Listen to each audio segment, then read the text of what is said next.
So let's go down the list of what's next, what the options are for people now that this whole thing has happened. So let's start with Twitch. So here's the ups and downs of Twitch. Twitch is basically the streaming site at this point. Twitch is to YouTube as much like, streaming versus videos. Twitch is very well known. There's a ton of hours watched, and that keeps going up. However, so is the amount of hours streamed. So the ratio of watched versus streamed and people looking for stuff to watch versus people providing content is the worst out of these three. We can ignore Mixer now because that's going away.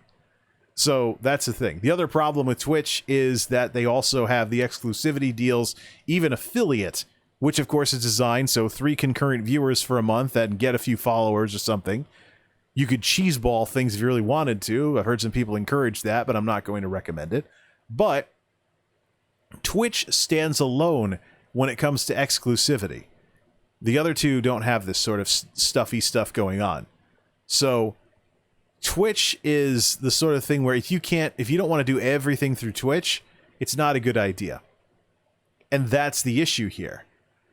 The only reason I'm on Twitch is that I'm looking for a second platform to be involved with besides YouTube. I could stream on YouTube and have a blast with it. Could even stream on Facebook. But I want to have channels on both of these platforms, even if Twitch just turns out to be a podcasting channel like what I'm doing right now. So it's something that, I am going to do a lot on Mixer as everything closes down, just to, do stuff over there before everything closes and see if there is some kind of discoverability explosion as people transition off the platform. And maybe not everybody wants to go to some other platform anymore. Maybe there's still people watching Mixer for various reasons, and now there's going to be a lot less streamers. And so this ratio goes away, and you can maybe introduce yourself to some of these 81 people, 81.4 million, or whatever the number shrinks down to, and maybe pick up some followers that way, especially if you're a bump on a log on Twitch like I am. So, indeed. So that's the thing. So that's Twitch.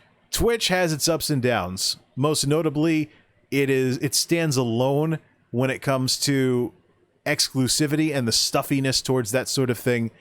And also, there's the issue, of course, with watch versus stream is the worst of the three. And Twitch doesn't have the kind of algorithmic tools that YouTube has. So the majority of the ability to find anybody on Twitch is hierarchical. If you don't know in advance to search for somebody deliberately, you're not going to stumble across a lot of smaller channels because they're too far down the list. There's way too much hierarchy, not enough algorithms. Now, YouTube has the opposite problem. There is too much algorithms and not enough respecting the choices people have made. And this is where you run into problems with the subscription system not working and whatnot over there. People talk about how YouTube subscribers don't work and they don't get notified of your videos. That's too many algorithms and not enough respecting of people's choices on who they want to follow. That's the other extreme. The ideal platform is somewhere between Twitch and YouTube, where there's a 50-50 split between the hierarchy of who's popular and the algorithms deep analyzing what it is that you're watching and recommending people with similar styles or similar content or similar topics, just some way of introducing more people who do the same kind of stuff that what you're watching currently does. YouTube has this, Twitch does not. So I talk about Harris Heller and Devin Nash with their commentaries on how Twitch works, how YouTube works, how all this online media stuff works. But I've been recently introduced over on YouTube to Ashley Christ. So she's another commentator, and she's extremely different from Harris and Devin. Whereas Harris and Devin have a little bit of an issue with narcissism sometimes and not realizing how snotty they come across to others when they're doing their videos. Although Harris kind of was stumbling a bit, jumping all over the whole Mixer shutting down thing and not knowing what his content was with some things in his latest YouTube video on the whole matter. I was poking fun at that on Twitter earlier. So no, but that's another story. So whereas Devin and Harris have some issues with narcissism, Ashley Christ, she's really, really empathetic. And she really comes across as a lot more caring about people who want... That's caring and not Karen, the current popular meme about entitled, snotty people who are middle-aged. But, yeah, she comes across as extremely caring and very empathetic. A radical but needed change from what I usually see from these commentators. And the reason why I know about her channel is because I watched enough of what Harris and Devin do that somebody stylistically similar has been recommended to me by the algorithms over on YouTube. I do give YouTube credit. The algorithms, when they work very well. It's when they don't work that you can't get any views. And the so-called discoverability on YouTube just isn't a thing. So it's all about YouTube, or it's all about Google and the state of their technology. So now let's talk about YouTube. For the Mixer streamers that are heading off to YouTube land. So YouTube is a mature video platform, but they're trying to develop a streaming platform. Now, the fact that YouTube is a two-headed beast, so to speak, and there's streaming and videos on the same platform is part of the problem with YouTube. As a YouTuber, you have the same disciplinary system for both streaming and uploads. So it is possible to have your ability to access the most successful upload platform in the world hampered by mistakes you make on stream that get you strikes on your account or get you suspended or get you banned off the platform entirely. So the big problem with YouTube as a streaming platform is that you don't want to lose access to uploads because nobody else really lets you do with uploads what YouTube does. And this gets into the whole thing with streaming versus uploads in general. I quite sharply believe that uploads are way better than streaming. You're not beholden to certain time slots. You can edit things, you can put on a better show, and you can have something, if you do it correctly, that doesn't spoil very quickly. As opposed to, you know, what was Pokimane stream yesterday? What was that all about? Or the day before? Do you even remember? No, you like being there. You like being in the moment. You like watching what games she's playing or what she's ranting about or whatever, or how she interacts with her chat. But her content spoils very, very quickly.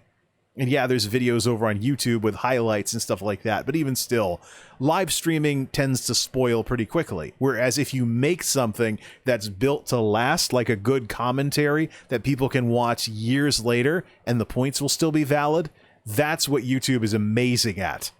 It's amazing at a platform, and this is why the not-so-technical commentators talk about the wonderful discoverability over there. There isn't really wonderful discoverability over on YouTube, but YouTube's discoverability is very, very theoretical, but it is doable. It can happen. You can make something that is on YouTube for years, the algorithms pass it around, and you get an audience with one video. Granted, and of course, YouTube stands alone because with uploads, you can have a passive income. Whereas instead of hawking for donos and stuff like that. Of course, you have ads as a Twitch affiliate and partner and stuff along those lines, but, you know, there is ad revenue and other monetization over on Twitch, but on YouTube, it's passive. You make YouTube videos once, you make them correctly, the algorithms pass them around, and you get passive income. You eventually get enough stuff on there that's making enough money to where you get all that money by doing nothing, essentially, because you've already done something. It's kind of like the closest thing that YouTubers can get to like a musician or an artist that gets paid royalties. So that's the sweetness of uploads versus streaming. So knowing YouTube is the #1 video upload site in the world, why would you want to put that at risk via live streaming? And then having some people troll you in the comments or whatever, or you slip up or something like that, or someone sends you a link that gets you community guideline strikes, your account gets frozen, now you can't upload or stream, so you're locked out of uploads while you're doing your freeze, and you run the risk of losing your YouTube uploads account because you lost your streaming account.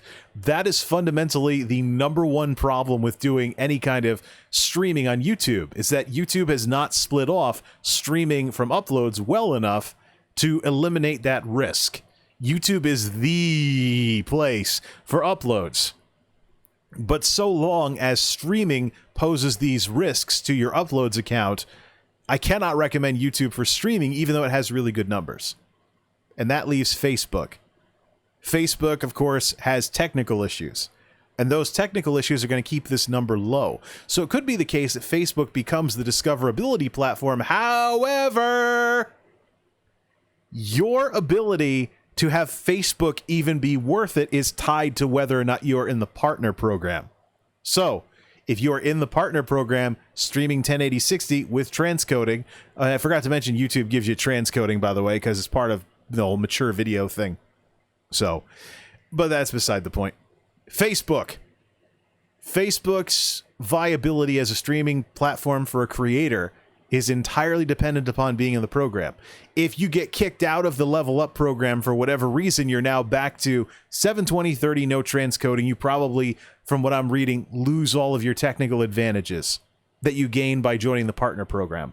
And all of this, of course, to keep a lid on the costs associated with providing all of that transcoding and other goodies to content creators.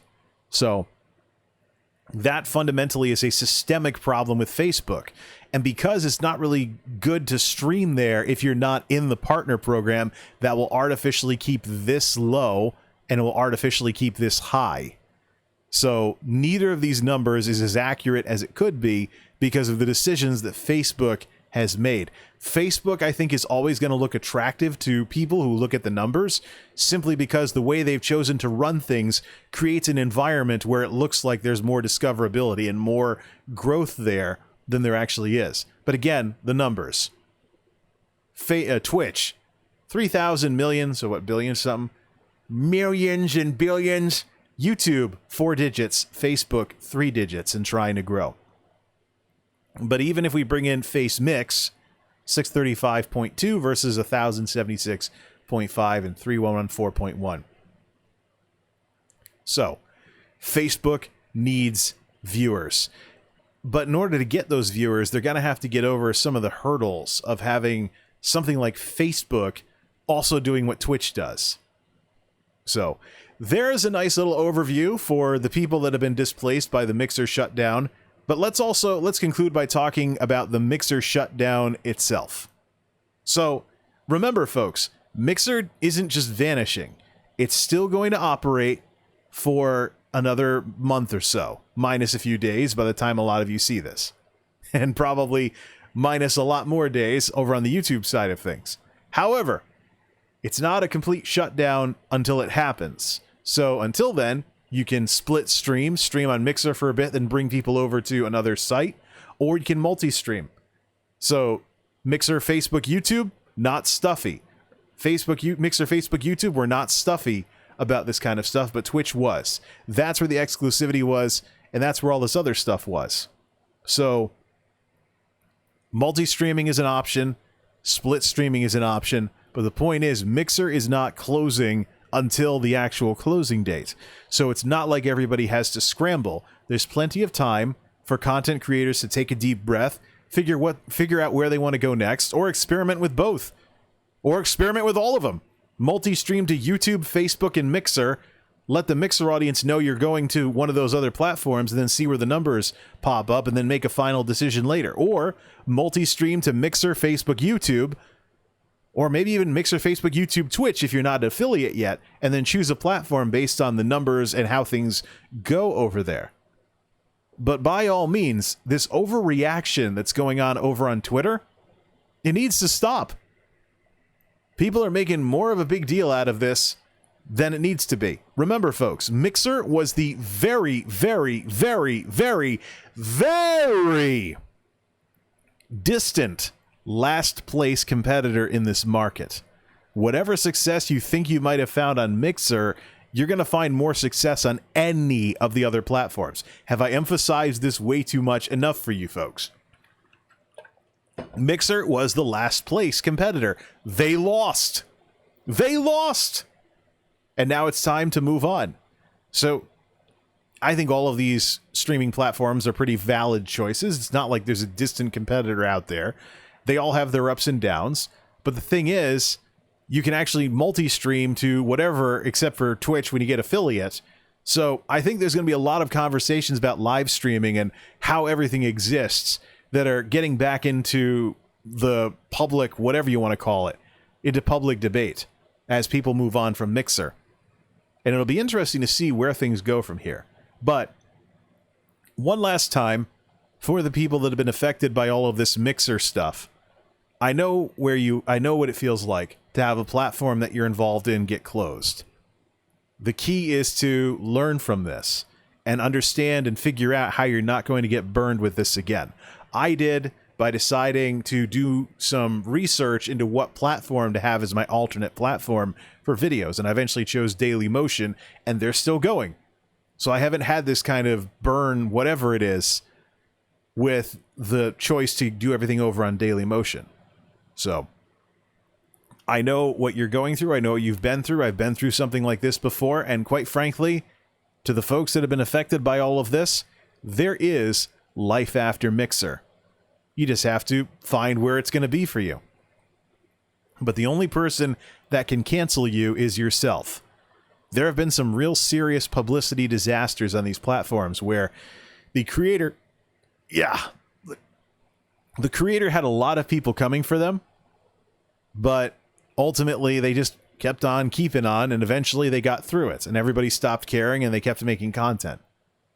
So one issue like this does not end somebody's content creation career, ever. You have to choose to cancel yourself. And the way you do that is by letting this be more than it actually is. Mixer was the dog of the platforms. It was a loser. It was the minnow in the ocean of live streaming. Quite frankly, I'm glad it's going away, because Microsoft wasn't stepping up with supporting it. It turned into the Internet Explorer of streaming platforms. So don't take it personally, folks. There is life after Mixer. Now get out there and find it, because it's there, just waiting for you to stumble across it. Social medias. YouTube.com/MultimediaJay, Twitter.com/MultimediaJay, or exclamation point socials in the chat. And of course, Twitch.tv/MultimediaJay. Duh.